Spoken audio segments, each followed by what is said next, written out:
Hello everyone, welcome to the daily brief. Usually हम financial markets की सबसे बड़ी स्टोरीज को थोड़ा डिटेल में एक्सप्लोर करते हैं, जितना एक एवरेज न्यूज़ चैनल कर पाता है उससे थोड़ा ज़्यादा।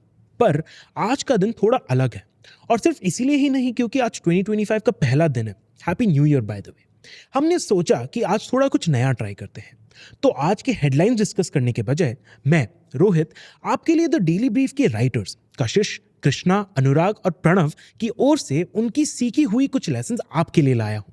आप भी मुझे सुन के बताइएगा आपने क्या सीखा है। पहले चलते हैं कशिश के लेसन्स पर। कशिश कहता है 2024 में हमारे बॉस ने हमें स्मार्टर बनाया, लेकिन साथ ही काफी मिजरेबल भी कर दी। ये सब शुरू हुआ जब उन्होंने हमारे नॉलेज के पर्सपेक्टिव को बिल्कुल तोड़ मोड़ कर रख दिया। उनके हिसाब से हमारा वर्ल्ड व्यू सीबीएसई के बोर्ड रिजल्ट्स वाले दिन की वेबसाइट की तरह है, एक लॉस्ट कॉज। एक चीज पर हम अग्री करते थे कि कैसे लोग लाइफ में इतनी इनक्यूरियस रह सकते हैं, ये हमें समझ नहीं आता था। आप कैसे ये बिना जाने रह सकते हैं कि ब्राजील के खराब वेदर की वजह से आपकी मॉर्निंग कॉफी महंगी हो गई है, या आप कैसे ये बिना जाने रह सकते हैं कि जापानीज मिनिस्ट्री ऑफ एनवायरनमेंट और डब्ल्यूएचओ के स्टडीज के हिसाब से परफेक्ट एसी टेम्परेचर क्या है, और कैसे आप ये जाने बिना चिल करते हैं कि लेट नाइट नेटफ्लिक्स बिंज करना आपके देश की जीडीपी का 1 to 3% चुरा रहा है। कोई इतना बोरिंग या अनइमेजिनेटिव कैसे हो सकता है? बस ये चीज हमारे दिमाग में फिट नहीं होती थी, लेकिन यहीं से हमारे व्यूज अलग हो गए। हम सोचते थे कि हर चीज का जवाब जान लेना हमें स्मार्टर बनाएगा, जो बात तो सही है थोड़ी थोड़ी। और क्यूरियोसिटी के चक्कर में हम कई रैबिट होल्स में घुसते गए। हमने ये माना कि जितना ज्यादा नॉलेज उतना ज्यादा कंट्रोल और सर्टेनिटी मिलेगा, लेकिन रियलिटी कुछ और ही है। स्पेशली इकोनॉमिक्स और फाइनेंस में जितना ज्यादा सीखा उतने ज्यादा क्वेश्चंस रेज होते गए। स्मार्टर बनते गए, लेकिन दुनिया और ज्यादा मेसी लगने लगी। देखो, आपको लगता होगा कि किसी इकोनॉमिक कॉन्सेप्ट का सर्विस लेवल अंडरस्टैंडिंग आपको सर्टेनिटी दे देगा कि फ्यूचर में क्या होगा, लेकिन मार्केट्स और इकोनॉमी का अपना एक यूनिक तरीका होता है आपको हम्बल करने का, और वही चीज हमने एक्सपीरियंस की। एक एग्जांपल दूं, इकोनॉमिक्स के टेक्स्ट बुक्स एक बेसिक एक्सपेक्टेशन रखते हैं। जब इंटरेस्ट रेट्स बढ़ते हैं तो बोरोइंग बिजनेसेस और कंज्यूमर्स के लिए महंगे हो जाते हैं। इसका रिजल्ट होता है क्रेडिट ग्रोथ का स्लो डाउन, डिमांड कंट्रोल होती है और इन्फ्लेशन मैनेजेबल हो जाता है। लेकिन रियल लाइफ टेक्स्ट बुक्स की स्क्रिप्ट्स पे नहीं चलती। मई 2022 से फरवरी 2023 तक रिजर्व बैंक ऑफ इंडिया ने रेपो रेट को 4% से बढ़ाकर 6.5% कर दिया। ये पूरे 9 मंथ्स तक चलने वाला एक बड़ा रेट हाइक स्प्री था। टेक्स्ट बुक लॉजिक के हिसाब से लोन्स का ग्रोथ स्लो होना चाहिए था, लेकिन एक्चुअल में क्या हुआ? क्रेडिट ग्रोथ एक्सेलरेट कर गया। हाँ, लोन्स 10% से बढ़कर 17% हो गए, बोरोइंग कॉस्ट रिकॉर्ड हाई पर होने के बावजूद। जो चीज स्लो होनी चाहिए थी वो और तेज हो गई। मार्केट्स ने वही किया जो उनका मन था, टेक्स्ट बुक्स को इग्नोर करके। तो क्या इसका मतलब ये है कि जो हम सीखते हैं सब गलत है? नहीं, लेकिन इसका मतलब ये है कि हम अपनी लिमिटेड नॉलेज को फ्यूचर प्रेडिक्ट करने के लिए ओवर एस्टिमेट करते हैं। यही होता है इल्यूजन ऑफ अंडरस्टैंडिंग, जहां लगता है कि एक कॉन्सेप्ट समझ लिया, लेकिन रियलिटी ये है कि उसके ऊपर बोल्ड क्लेम्स करना काफी डेंजरस है। इकोनॉमिक्स जैसे सोशल साइंसेज इस इल्यूजन का परफेक्ट एग्जाम्पल है। फिजिक्स या मैथ्स के लॉज में पर्सपेक्टिव स्टेटमेंट्स काम करते हैं, लेकिन इकोनॉमिक्स यहाँ तो ऐसा बिल्कुल नहीं हो सकता। कोई रूल्स नहीं चलते। जो लोग इकोनॉमिक्स में डेफिनेटिव स्टेटमेंट देते हैं वो या तो ओवर कॉन्फिडेंट होते हैं या इग्नोरेंट। और अब ये हमारी डेफिनेशन नहीं है, क्योंकि अब हमें पता है कि दुनिया को समझना एक अलग ही गेम है। अब वापस आते हैं हमारे बॉस पर, जो हमें स्मार्टर और मिजरेबल बनाने के मास्टरमाइंड है। उन्होंने हमें सिखाया कि किसी भी चीज को पूरी तरह समझना ह्यूमनली पॉसिबल ही नहीं है, चाहे आप जितना मर्जी रिसर्च या राइटिंग कर लो। सच्चाई के करीब पहुंचने के लिए और ज्यादा रीड करना पड़ेगा, और ज्यादा डिग करना पड़ेगा, और वो छुपे हुए एंगल्स ढूंढने पड़ेंगे। ये हमें स्मार्टर बनाता है, लेकिन साथ ही हमें पागल भी कर देता है, क्योंकि कभी कभी किसी चीज को कंप्लीटली समझने का सेटिस्फैक्शन नहीं मिलता। जैसे, क्या हमारी कॉफी ब्राजील के खराब वेदर की वजह से महंगा था, या वियतनामीज प्लांटेशन का भी रोल था? क्या हमारे एसी का 27 डिग्री सेल्सियस पे सेट करना प्लैनेट के लिए अच्छा है, या सिर्फ इलेक्ट्रिसिटी बिल बचाने का एक तरीका? क्या लेट नाइट नेटफ्लिक्स बिंज हमारी मेंटल हेल्थ के लिए सही है, या साइलेंटली जीडीपी का परसेंटेज चुरा रहा है? अब हम स्मार्टर तो हैं, लेकिन ज्यादा मिजरेबल भी। थैंक्स भुवन। अब चलते हैं कृष्णा की ओर। वो कहता है, हमें जीरोधा पे द डेली ब्रीफ शुरू किए 6 महीने हो गए हैं। ये एक डेली पॉडकास्ट है जिसमें हम दिन के सबसे बड़े मार्केट और बिजनेस स्टोरीज को सिंप्लीफाई करते हैं, और इन 6 महीनों में हम मार्केट्स के बारे में कुछ नहीं जानने वालों से कॉन्फिडेंटली क्विक कॉमर्स और कुछ और टॉपिक्स के बारे में ज्ञान दे पाने तक पहुंच गए हैं। ये वही टॉपिक्स है जिनके बारे में हम लिखते हैं। 6 महीने पहले अगर आप हमसे पूछते कि कौन कॉल क्या होता है, तो हम बस ब्लैंकली घूर रहे होते। Management commentary, trends, earnings transcripts, ये सब हमारे लिए एलियन कॉन्सेप्ट्स थे। हमें तो ये भी नहीं पता था कि शुरू कहाँ से करना है। और फिर भी हर दिन हम न्यूज़ में डाइव करते हैं, कॉन्टेक्स्ट देते हैं और समझते हैं कि एक्चुअली मैटर क्या करता है। इसने हमें सीखने के लिए मजबूर किया है, रैबिट होल्स में घुसने के लिए मजबूर किया है, और ये रियलाइज कराया है कि दुनिया में जो वियर्ड चीज़ें चल रही हैं उन्हें समझना और उनके बारे में सीखना कितना मज़ेदार है। जैसे स्टील सेक्टर को ले लो, हमें जीरो कॉन्टेक्स्ट था कि ये इतना बड़ा डील क्यों है या चाइना का नाम इसमें बार बार क्यों आता है। कुछ महीनों बाद अब हम समझ सकते हैं कि कैसे चाइना दुनिया का आधा स्टील प्रोड्यूस करता है और उनकी पॉलिसीज ग्लोबल प्राइसेस को कैसे अफेक्ट करती है। ये देखना फैसिनेटिंग है कि दुनिया की इकोनॉमी कितनी इंटरकनेक्टेड है और कितना कुछ चाइना के होने या ना होने पे डिपेंड करता है। सोलर सेल से लेकर ईवी बैटरीज तक और रेयर अर्थ मिनरल्स तक चाइना सब में टॉप प्लेयर्स है। एक और टॉपिक जिसने हमारा अटेंशन खींचा है वो है क्विक कॉमर्स। हमें स्पेशली बोला गया था इस पे ना लिखने के लिए, पर हम उसे कैसे जाने देते। जब ये शुरू हुआ था हमें लगा था कि 10 मिनट में ग्रोसरीज कैसे डिलीवर करेंगे, ये प्रॉफिटेबल कैसे होगा। पर फिर जेप्टो लॉन्च हुआ और लोग अपने ऑर्डर्स के exact 10 minute delivery screenshot share करने लगे। हमें तब ये माइंड ब्लोइंग लगा, पर हमने उस टाइम डीप डाइव नहीं किया। 2 साल बाद क्विक कॉमर्स ने सिर्फ काम नहीं किया बल्कि पूरा कंज्यूमर बिहेवियर को बदल दिया है। ये एक तरह के वर्चुअल मॉल्स बन गए हैं, और अब तो स्विगी और जोमेटो जैसे बड़े लिस्टेड प्लेयर्स भी अपने फ्यूचर बेट्स इस इंडस्ट्री पे लगा रहे हैं। हमें क्विक कॉमर्स के बारे में सबसे ज़्यादा फैसिनेटिंग ये लगता है कि एक ऐसी चीज़ जो किसी को नहीं लगता था कि काम करेगी, आज एक नेसेसिटी बन गई है। ये बात सिर्फ स्पीड की नहीं है, बल्कि ये भी है कि इन प्लेटफॉर्म्स ने हमारे एक्सपेक्टेशंस को कैसे चेंज कर दिया है।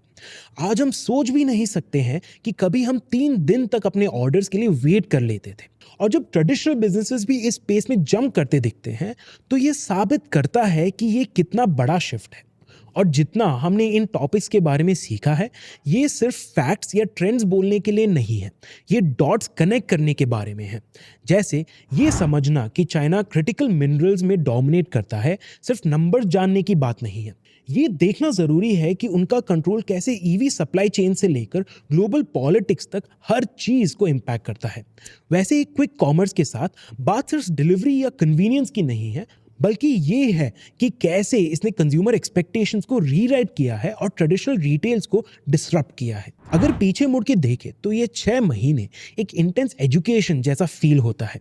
जितना लिखा और रिसर्च किया, उतना रियलाइज किया कि सीखने के लिए कितना कुछ है। मार्केट सिर्फ नंबर्स के बारे में नहीं होते, ये स्टोरीज के बारे में है।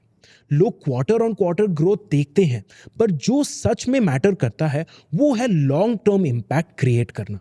और अगर हमें इस साल से एक टेक अवे लेना हो तो वो ये होगा, क्यूरियोसिटी के साथ रैबिट होल्स में जाने की हिम्मत और डॉट्स कनेक्ट करने की पेशेंस सबसे ज्यादा जरूरी है। अब देखते हैं अनुराग ने क्या सीखा।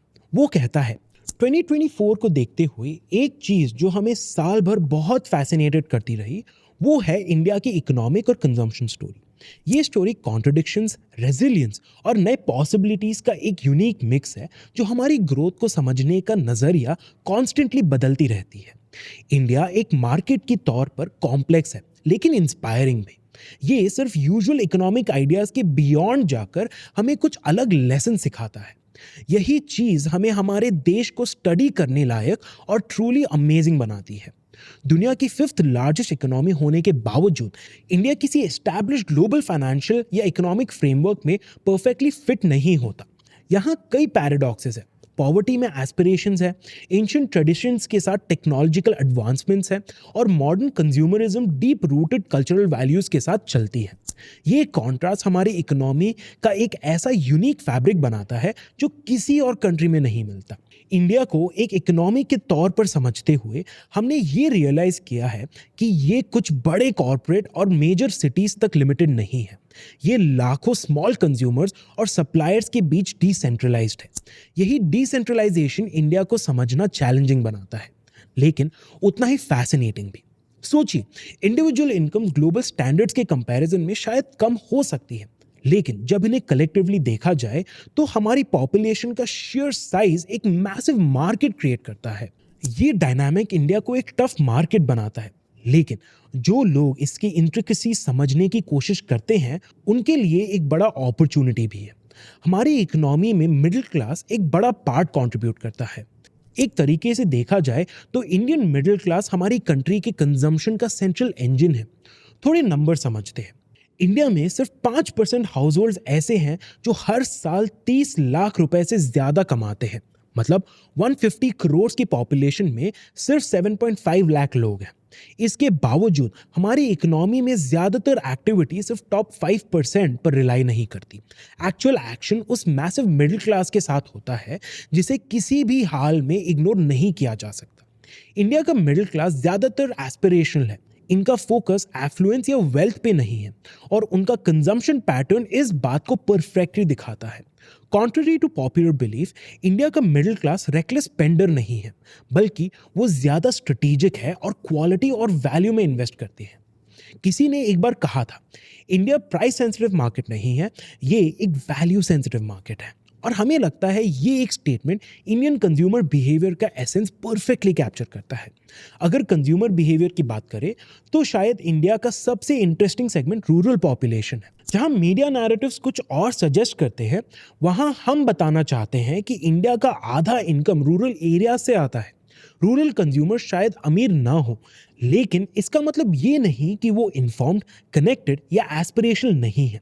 इंटरनेट और सोशल मीडिया के मैसिव पेनिट्रेशन की वजह से आज इंडिया के रिमोटेस्ट पार्ट्स के लोग भी वही इंफॉर्मेशन एक्सेस कर सकते हैं जो टॉप टियर सिटीज के लोग करते हैं।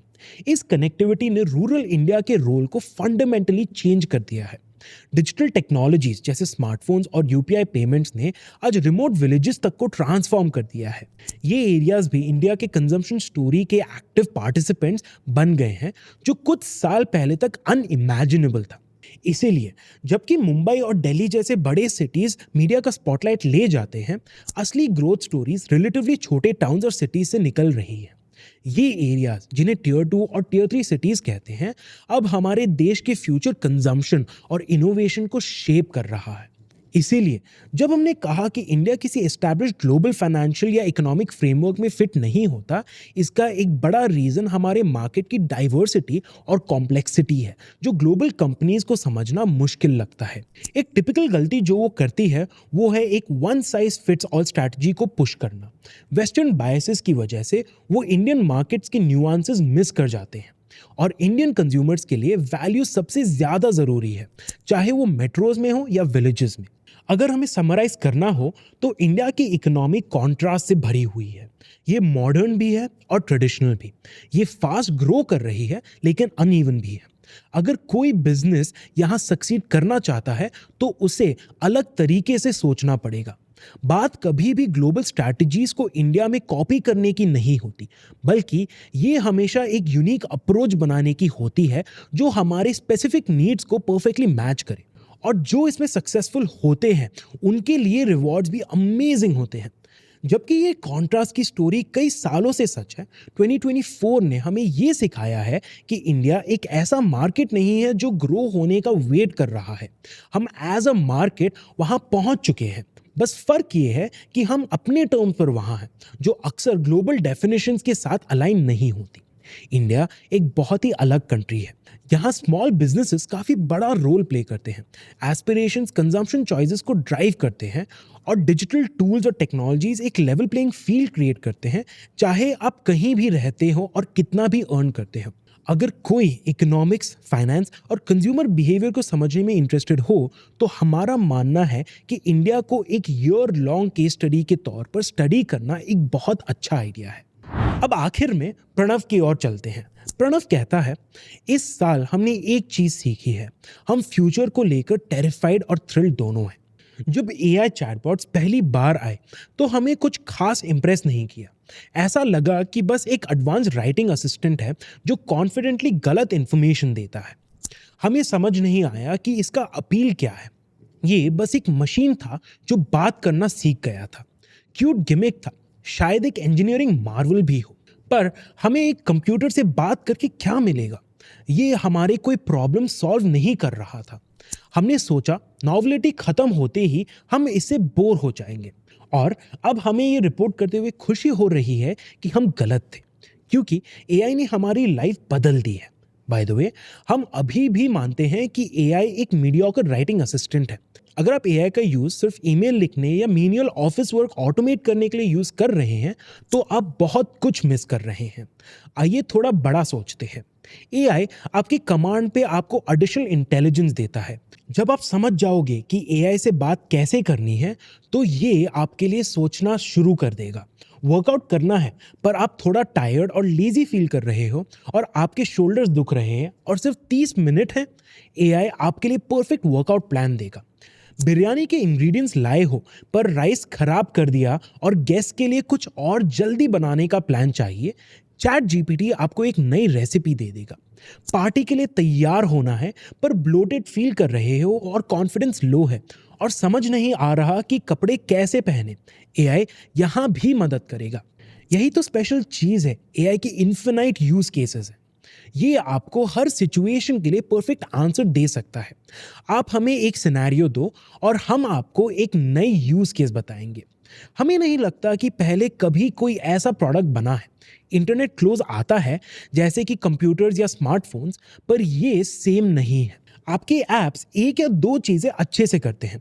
व्हाट्सएप बात करने देता है, इंस्टाग्राम इमेजेस देखने और शेयर करने देता है, गूगल दूसरों के पब्लिश किए हुए कंटेंट ढूंढने देता है।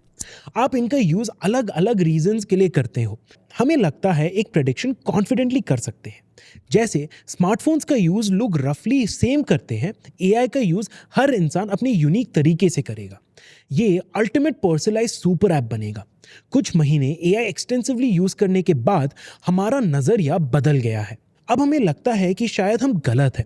साइकोलॉजिस्ट ब्रॉडली दिमाग को दो पार्ट्स में देखते हैं। एक है मंकी ब्रेन जो बेसिक चीज़ें चाहता है या डरता है या लाइक डिसलाइक करता है, या दूसरा क्या सोचता है उसकी परवाह करता है। ये वो हिस्सा है जो हम दूसरे जानवरों के साथ शेयर करते हैं। फिर आता है ह्यूमन ब्रेन का स्पेशल लेयर, एक रैशनल लेयर जो मंकी ब्रेन के ऊपर बैठा है। बहुत यूजफुल है और ये हमें ह्यूमन बनाता है, पर ये स्लो है और ज़्यादा एनर्जी कंज्यूम करता है। एआई इस रैशनल लेयर का एक बहुत पावरफुल अपडेट है। जैसे आपके पास लाखों एक्स्ट्रा दिमाग आ गए हो जो हर वर्ड जो इंटरनेट पर अवेलेबल है उस पर ट्रेंड है।